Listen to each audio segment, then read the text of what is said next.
காசு பணம் இல்லாதவன் ஏழை மகன்தான்.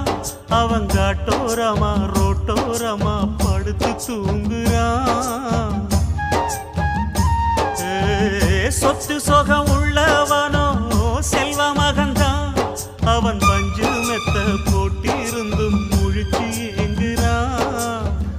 எது மற்ற பேர்களுக்கு ஏது கவலை?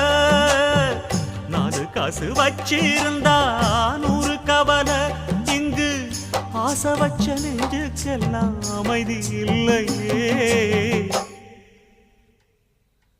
என்ன வேலை அது என்ன வேலை? மன நிம்மதிதான் இங்கு என்ன வேலை?